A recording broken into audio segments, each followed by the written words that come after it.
Hello ninth class, this is Deepti Singh. कैसे हैं आप लोग? I think you all are very good. So continue this program. Today I am presenting a very famous poem written by American poet हैं। ये कौन? Robert Frost.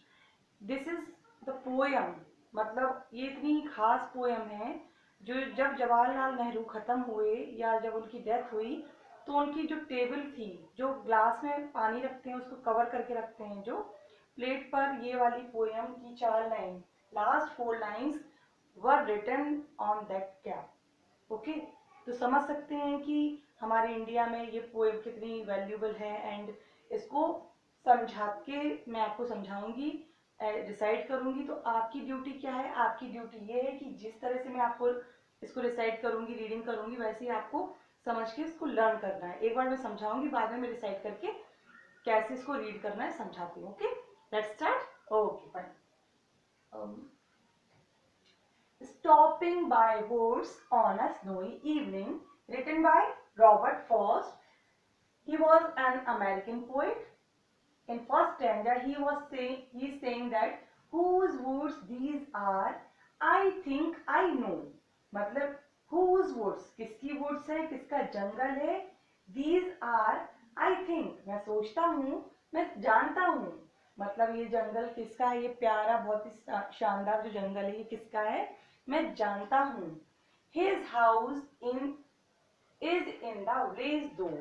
मुझे लगता है कि उसका जो घर है, किसका? विलेजर का। ये जो वर्ड्स है ये किसके हैं? विलेजर के। मैं समझता हूँ कि उसका जो घर है वो विलेज में ही है। He will not see me stopping here. वो मुझे नहीं देख पाएगा कि मैं यहाँ पर हूँ। To watch his woods fill up with snow. मतलब वो नहीं देख पाएगा कि मैं उसकी वुड्स को देख रहा हूँ, जो कि उसका जो वुड्स हैं वो बर्फ से ढकी हुई हैं। वुड मीन्स लकड़ी होता है, एंड वुड्स एज और जोड़ दिया जाए तो वो जंगल, फॉरेस्ट कहलाता है। फिर से रिपीट करेंगे। Whose woods these are, I think I know. His house is in the village though. He will not see me stopping here to watch his woods fill up with snow. ऐसे आपको read करना है, समझ में आ गया होगा। Poet ये कहना चाह रहे हैं कि ये जो वुड्स है, मैं समझता हूँ कि मैं जानता हूँ उसका घर विलेज में है, और वो मुझे क्यों नहीं दिख पाएगा, क्योंकि वो विलेज में है और उसका ये वुड्स है जो ये काफी दूर है, और जो कि इतना शानदार लुक दे रही है, जो कि मतलब स्नो से, बर्फ से ढका हुआ है। क्या? वुड्स। ये second stanza is here. My little horse must think it queer to stop without a farmhouse near, between the woods and frozen lake, the darkest evening of the year. In second stanza, the poet is saying that my little horse, मतलब इसका जो pony है, जो इसका horse है, वो must think it queer, वो ये इस बात को, कौन सी बात को, यहाँ पे स्टे होने वाली बात को, यहाँ पे देखने वाली बात को, रुकने वाली बात को क्वीर मतलब विचित्र समझेगा। कौन समझेगा विचित्र? वो जो हॉर्स है। To stop without a farm house near, वो विचित्र क्यों समझेगा?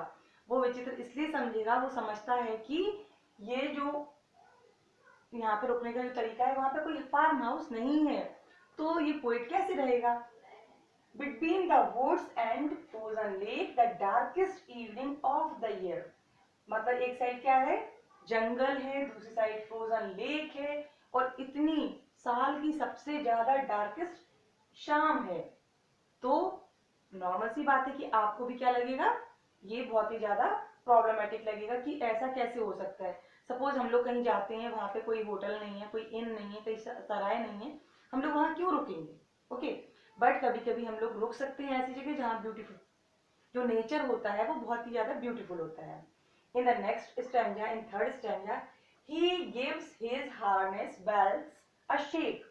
मतलब he means यहाँ पे हॉर्स से है, वो अपने हार्नेस, एक जो उसके ऊपर वो सजाने का चेहरे पे लग डाला होता है ना हॉर्स के, उसको हार्नेस बोलते हैं।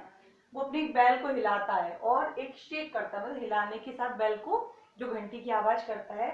टू आस्क मतलब पूछने के लिए, if there is some mistake, मालिक कोई मतलब मिस्टेक तो नहीं हो गई है, क्यों यहाँ रुक गए हो, तो वो अपने धीमे से हिलाता है। सपोज कभी कभी टीचर पढ़ा रहे होते हैं या बच्चे पढ़ रहे होते हैं, बच्चों को समझ नहीं आता तो ऐसे करते हैं, मैम क्या करना है, ऐसे मैम नहीं आई, तो ऐसी बात होती है ना। The only other sounds the sweep of easy wind and downy flake. आज आपको मैं समझाऊंगी, यहाँ तक समझा चुकी हूँ, बाकी आप ये देखिए क्योंकि टाइम ज्यादा हो जाता है ना, डाउनलोड नहीं होता आपका वीडियो। तो ये दो आपको समझाने के बाद इतना आपको बताना है कि लर्न हो गया है, याद हो गया है, प्लस आपको इसका एक्सप्लेनेशन भी आता है। यहाँ पे जल्दी से मैं पढ़ देती हूँ, तो ये कल के लिए मैं एक्सप्लेन करूंगी। He gives his harness bells a shake to ask if there is some mistake. The only other sounds the sweep. मतलब यहाँ पे समझाई देती हूँ कि जो मिस्टेक है वो पूछना चाहता है हॉर्स।